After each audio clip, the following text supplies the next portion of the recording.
پڑھتے تو کیا ہوتا؟ حضرت سیدنا ابو دردہ رضی اللہ تعالیٰ عنہ یہ صحابی رسول ہیں، ابو دردہ کے گھر پر یزید کا رشتہ بھیجا گیا، حضرت سیدنا ابو دردہ کے گھر پر یزید کا رشتہ بھیجا گیا کہ یزید کے ساتھ اپنی بیٹی کی شادی کر دو۔ حضرت ابو دردہ رضی اللہ تعالیٰ عنہ ارشاد فرماتے ہیں کہ میری بیٹی کے نکاح کے حوالے سے ابھی میرا کوئی ارادہ نہیں ہے اور میں اپنی بیٹی کی شادی نہیں کرنا چاہتا۔ اس کے بعد یزید کو نہ کہنے کے بعد سیدنا ابو دردہ رضی اللہ تعالیٰ عنہ پھر جلدی سے رشتہ ڈھونڈتے ہیں اور ایک بہت غریب مزدور کے ساتھ اپنی بیٹی کا رشتہ کر دیتے ہیں۔ لوگوں نے سوال کیا، یا سیدنا ابو دردہ، اے صحابی رسول، لوگ اپنی بیٹی کے آرام اور چین کا خیال کرتے ہیں، آپ نے غریب مزدور فاقہ کش کے ساتھ اپنی بیٹی کو بیاہ دیا۔ ارے شام کے امیر کے ساتھ اگر آپ اپنی بیٹی کو بیاہ دیتے، شام کے تاجدار کے ساتھ آپ اپنی بیٹی کو بیاہ دیتے تو آپ کی بیٹی زندگی بھر چین میں رہتی۔ حضرت سیدنا ابو دردہ رضی اللہ تعالیٰ عنہ فرماتے ہیں یزید کے محل کا حرام کھلا کر بیٹی کو جہنمی بنانے سے اچھا ہے کہ فاقہ کروا کر میں اپنی بیٹی کو جنت کا مسافر بنا دوں۔ یہ فکر تھی ہمارے اسلاف کی، یزید کا رشتہ منع کر دیا۔ حضرت سیدنا ابو دردہ رضی اللہ تعالیٰ عنہ نے، میرے پیارے آقا صلی اللہ علیہ وسلم کے پیارے دیوانوں، آج تو ہم حرام کمانے والوں کے سپرد کر دیتے ہیں، بلکہ آج رشتوں کا معیار مال و دولت ہو گیا ہے، رشتوں کا معیار ظاہری چمک دمک ہو گئی ہے۔ مگر یاد رکھو مال و دولت وہ ہے، آج کسی کے آنگن میں ہے، کل کسی کے آنگن میں سائے کی طرح ہے۔ اس لیے مال و دولت پر نہ جاؤ، مال تو فقیروں کو بھی مل جاتا ہے، دولت تو بھکمنگوں کو بھی مل جاتی ہے۔ اس لیے حلال و حرام کی تمیز بے پناہ ضروری ہے۔ میرے آقا صلی اللہ علیہ وسلم کے دیوانوں، بیٹی بیٹے کا رشتہ کرنے سے پہلے یہ ضرور دیکھا کرو کہ ان کے یہاں کاروبار حلال ہے کہ نہیں، اس لیے کہ جس کا خون حرام سے بنا ہو، جس کا گوشت حرام سے بنا ہو، جس کی پرورش حرام غذا سے ہوئی ہو، وہ کبھی کسی کے ساتھ وفا نہیں کر سکتا۔ جو اللہ رسول کا وفادار نہیں ہے وہ کسی کا وفادار نہیں ہو سکتا۔ حضرت قاضی نوح کی بیٹی جوان ہو جاتی ہے اور قاضی نوح اپنی بیٹی کے لیے رشتہ ڈھونڈنے لگتے ہیں، لیکن ہماری طرح نہیں۔ ہمارے رشتے تو بازاروں میں ڈھونڈے جاتے ہیں، ہمارے رشتے تو محلوں میں ڈھونڈے جاتے ہیں، ہمارے رشتے تو شادی کے فنکشنوں میں ڈھونڈے جاتے ہیں، لیکن قاضی نوح ہے اپنی بیٹی کے رشتے کے لیے روزانہ مسجد میں بیٹھ جاتے ہیں۔ جو کہ آپ مسجد میں امامت بھی کرتے تھے، مسجد میں بیٹھ جاتے ہیں اور آپ تلاش کرتے رہتے ہیں کون سا جوان ہے جس کے چہرے پہ تقویٰ کے آثار ہیں، کون سا جوان ہے جس کی آنکھوں میں خشیت ربانی کے چراغ جل رہے ہیں، کون سا جوان ہے جس کی پیشانی سے اللہ کی خشیت کا نور جھلک رہا ہے۔ ایسے میں حضرت سیدنا قاضی نوح کو کوئی اور سمجھ میں نہیں آتا، آپ ہی کی مسجد کا مؤذن جس کا نام مبارک تھا، مبارک نام کے اس مؤذن سے آپ کہتے ہیں مبارک کیا بات ہے، تم جوان بھی ہو شادی کیوں نہیں کرتے؟ مبارک نے کہا قاضی صاحب میں غریب آدمی ہوں، میرے پاس مال نہیں ہے، میرے پاس دولت نہیں ہے، میرے پاس خود کا مکان نہیں ہے، میں مسجد کا مؤذن ہوں اور میں صبح کے وقت نکلتا ہوں فجر کی نماز کے بعد اور ظہر تک کی محنت مزدوری کر کے 2 روٹی کما لیتا ہوں اور 2 روٹی پہ اپنا گزارا کر لیتا ہوں۔ اب بتائیں جس کے پاس خود کا مکان نہ ہو، جس کے پاس خود کا کوئی کاروبار نہ ہو، اس کو بیٹی کون دے گا؟ قاضی صاحب خوش ہو گئے، اس لیے کہ قاضی صاحب کے سامنے مبارک کی زندگی تھی۔ قاضی صاحب نے مبارک کو کہا مبارک اگر تم شادی کرنے کے لیے تیار ہو تو میں تمہیں کرائے کا مکان بھی دلا سکتا ہوں اور تمہارا رشتہ بھی طے کر سکتا ہوں۔ مبارک نے کہا قاضی صاحب اس پرفتن دور کے اندر اپنی بیٹی کون مجھ جیسے غریب کو دے گا؟ قاضی صاحب نے منہ کھول کر کہہ دیا کہ میں اپنی بیٹی کا رشتہ تمہارے ساتھ کر دوں گا، میری بیٹی بڑی نیک ہے، میری بیٹی بڑی پرہیزگار اور متقی ہے، میں اپنی بیٹی کا رشتہ تمہارے ساتھ کر سکتا ہوں۔ اللہ اکبر! مبارک نے کہا قاضی صاحب آپ اتنے دولت مند ہیں، بادشاہ نے آپ کو قاضی بنا رکھا ہے، آپ لوگوں کے فیصلے کرتے چیف جسٹس کے منصب پہ فائز ہیں، اگر آپ اپنی بیٹی ایک مؤذن کو وہ بھی جو فی سبیل اللہ مسجد میں اذان پڑھتا ہو اور وہ صبح سے لے کر ظہر سے پہلے پہلے تک صرف 2 روٹیاں کماتا ہو، آپ بتائیں تو صحیح، اگر آپ اپنی بیٹی کا رشتہ اس مؤذن کے ساتھ کر دیں گے جس کا خود کا مکان بھی نہیں ہے تو لوگ آپ کو رہنے دیں گے چین سے؟ لوگ تو یہی کہیں گے کہ مخمل میں ٹانٹ کا پیون کہاں سے لگا لیا۔ قاضی صاحب نے فرمایا لوگ کچھ بھی کہیں مبارک مجھے اس کی پرواہ نہیں ہے، مجھے تو بس یہ چاہیے کہ میں اپنی بیٹی کے لیے جو بر دیکھنا چاہتا تھا وہ مجھے مل گیا ہے، اگر تم ہاں کر دو تو میں اپنی بیٹی کا رشتہ تمہارے ساتھ طے کر دوں گا۔ پھر کیا ہوا؟ مبارک نے ہاں کر لی، اور مبارک کے ہاں کرنے کے بعد قاضی نوح نے اپنی بیٹی کا رشتہ جناب مبارک کے ساتھ کر دیا۔ وہ مبارک بھی کوئی معمولی انسان نہیں تھے، تلاوت قرآن، تقوی و پرہیزگاری ان کے چہرے سے جھلکتی تھی، قرآن کے نورانیت کے اثرات ان کے چہرے سے جھلکتے تھے۔ مبارک کا نکاح ہو گیا اور پھر اس کے بعد دلہن کو مبارک نے کرائے کے مکان میں مسجد کے قریب لے کر کے ٹھہرایا۔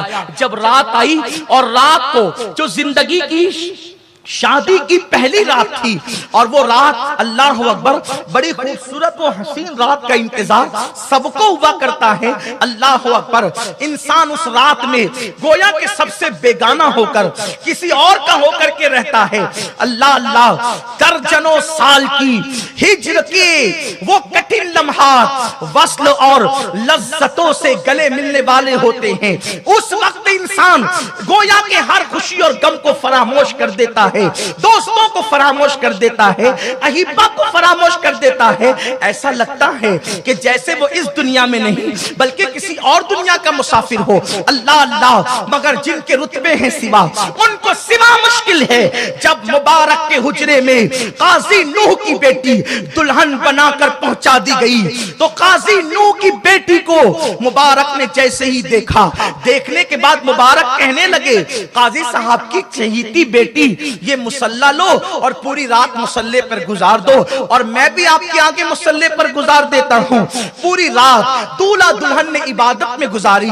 میرے آقا صلی اللہ علیہ وسلم کے دیوانوں، جب صبح کا وقت آیا، فجر کی اذان پھر مبارک نے پڑھی۔ نماز فجر کے بعد قاضی نوح نے چہرے کو دیکھا اور چہرہ دیکھ کر گویا کی آنکھوں میں خون اتر آیا۔ قاضی صاحب نے کہا مبارک، میں تمہارے چہرے پر کوئی اور آثار دیکھتا ہوں، وہ اثر نہیں دیکھتا جو پہلی رات کے دولہے کے چہرے پہ ہوتا ہے۔ اللہ اللہ، قاضی صاحب یہ کہنے کے بعد اپنی بیٹی کے پاس گئے اور بیٹی سے کہا بیٹی، تیرے شوہر کا چہرہ وہ چہرہ نہیں ہے جو پہلی رات گزارنے والے دولہے کا چہرہ ہوتا ہے۔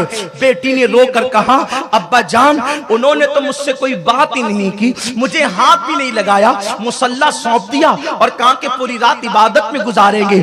قاضی صاحب نے مبارک سے کہا مبارک، میں نے تمہاری غربت نہیں دیکھی، میں نے تمہاری قسم پرسی نہیں دیکھی، میں نے تمہاری مزدوری کرنے کا کام نہیں دیکھا، بلکہ میں نے تمہارے تقوی پر اعتبار کر کے اپنی بیٹی کا رشتہ تمہارے ساتھ کر دیا۔ مبارک، تم نے میری بیٹی کے ساتھ یہ کیا، میں تو تمہیں بہت متقی اور پرہیزگار سمجھ کر بیٹی دیا تھا، تم نے رات میری بیٹی سے کوئی گفتگو بھی نہیں کی۔ جناب مبارک کہتے ہیں قاضی صاحب کان کھول کر سن لو، آج بھی ہاتھ نہیں لگایا اور تقریباً 40 راتیں اور گزرے گی اور بھی میں ہاتھ نہیں لگاؤں گا۔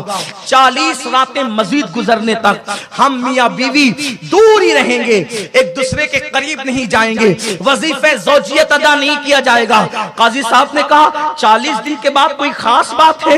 تو اس وقت مبارک نے کہا قاضی صاحب، بادشاہ نے آپ کو قاضی بنایا ہے، چیف جسٹس بادشاہ نے آپ کو بنایا ہے اور آپ بادشاہ کے نوکر ہیں، آپ بادشاہ کے یہاں نوکری کرتے ہیں اور بادشاہ کے بیت المال کے اندر حلال و حرام کا کوئی فرق نہیں ہوتا، تو آپ کو جو سیلری ملتی ہے وہ میرے نزدیک ڈاؤٹ فل ہے، جس کا کھانا جس کا پینا حرام اور ناجائز تو نہیں ہے، البتہ تقوی کے خلاف ضرور ہے، کیونکہ بادشاہ ظلم سے بھی مال حاصل کرتا ہے، جبرن ٹیکس بھی وصول کرتا ہے، لوگوں پہ زیادتی بھی کرتا ہے، تو یہ مشتبہ غذا آپ نے گویا کہ اپنی بیٹی کو بھی کھلایا ہے، اور رسول اللہ کا فرمان ہے جو لقمہ پیٹ میں جاتا ہے اس کا اثر 40 دن تک رہتا ہے۔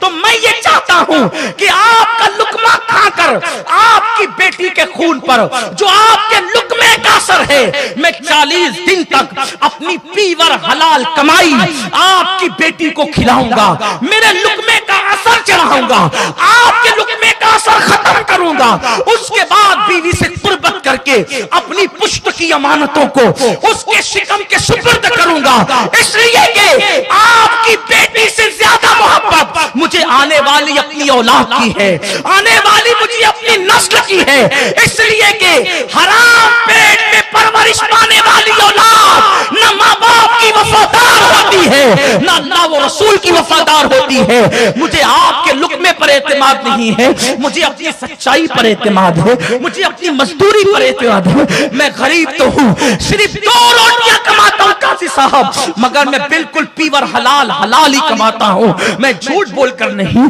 میں مشتبہ کے ساتھ نہیں لیتا۔ اللہ اکبر۔ قاضی صاحب سینے سے لگا پڑے، خوش ہو گئے۔ اللہ تیرا شکر ہے، میں جیسا چاہتا تھا اس سے بہتر داماد تو نے مجھے عطا فرمایا، اس پر جتنا شکر کروں کم ہے۔ پھر کیا ہوتا ہے، 40 دن گزرتے ہیں، مبارک اپنی بیوی کے قریب جاتے ہیں، خدا کا کرنا کہ اسی رات اللہ اکبر اللہ اللہ شکم کے اندر امانت قرار پاتی ہے اور مبارک کی بیوی ماں بننے والی ہو جاتی ہے۔ اللہ اکبر۔ جن کو خدا نے تقوی کی دولت سے نوازا، پھر خدا ان کو اولاد اور جیسی نعمتیں بھی خوب عطا کرتا ہے۔ اللہ اکبر۔ پہلی ہی شب میں گویا کہ مبارک کی بیوی کو وہ امانت مل گئی جو برسوں سے مبارک اپنی پشت میں لیے ہوئے پھر رہے تھے، شکم کے سپرد کر دیا۔ جب اس کے بعد مبارک کے گھر، اتنے متقی باپ کے گھر جو بچہ پیدا ہوا، اس بچے کا نام عبداللہ رکھا گیا، اور اسی عبداللہ کو لوگوں نے عبداللہ ابن مبارک کے نام سے پہچانا۔ امام اعظم کہتے تھے قیامت میں اللہ مجھ سے پوچھے گا نعمان دنیا سے کیا لایا ہے، تمہیں عبداللہ ابن مبارک کو پیش کر دوں گا۔ نعرہ تکبیر، نعرہ رسالت، سنی دعوت اسلامی، سبحان اللہ۔ اب پتا چلا جس پر امام اعظم جیسے لوگ اعتماد کرتے ہوں، جن کو اپنے لیے نجات کا ذریعہ سمجھتے ہوں، ایسی ہستیاں حرام کمانے والے باپ کے گھر پیدا نہیں ہوتی، ایسی ہستیاں حرام لقمے کھانے والی ماں کے گھر پیدا نہیں ہوتی، بلکہ ایسی ہستیاں تو حلال پر بہت زیادہ، حلال کے حوالے سے بہت زیادہ احتیاط کرنے والوں کے گھر پیدا ہوتی۔ کیا احتیاط تھی؟